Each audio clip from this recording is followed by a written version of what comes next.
ये कहानी castle rock नाम के एक छोटे से शहर से शुरू होती है।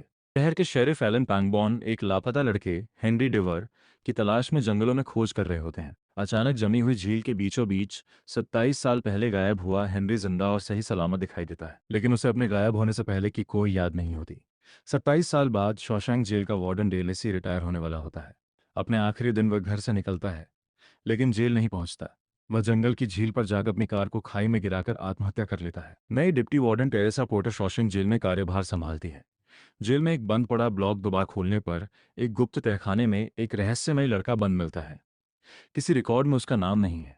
पूछताछ में वह सिर्फ एक नाम लेता है, हेनरी डिवर। उधर शिकागो में असली हेनरी डिवर अब एक वकील है जो मौत की सजा पाए कैदियों का बचाव करता है।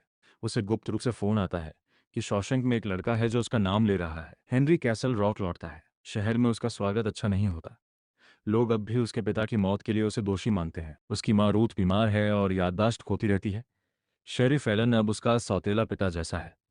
जेल में रहस्यमय लड़के के साथ अजीब घटनाएं होने लगती हैं। एक खतरनाक कैदी उसकी सेल में मर जाता है, जबकि उसके शरीर पर कोई चोट नहीं होती।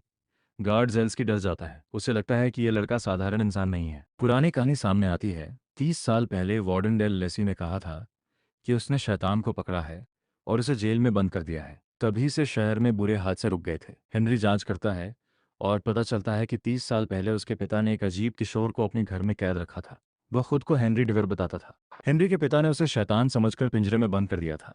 रहस्यमय लड़का दावा करता है कि वह एक दूसरी दुनिया से आया है, एक ऐसी दुनिया जहां वही असली हेनरी डिवर है। उसके अनुसार दुनियाओं के बीच एक रास्ता जंगल में है। जब रास्ता खुला, वह इस दुनिया में आ गया और फंस गया।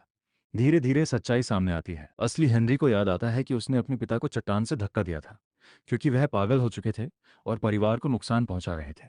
लड़का असल में कोई साधारण इंसान नहीं, शायद शैतान है। उसकी मौजूदगी से शहर में खून खराबा और अराजकता फैलती है। लोग एक अजीब शक्ति के प्रभाव में आ जाते हैं। 400 साल पुरानी कहानी सामने आती है। फ्रांसीसी बसने वालों के एक समूह ने एक देवदूत की पूजा शुरू की थी। असल में वह वही रहस्यमय लड़का था। उसने लोगों को वादा किया था कि 400 साल बाद वे फिर जीवित होकर दुनिया पर राज करेंगे।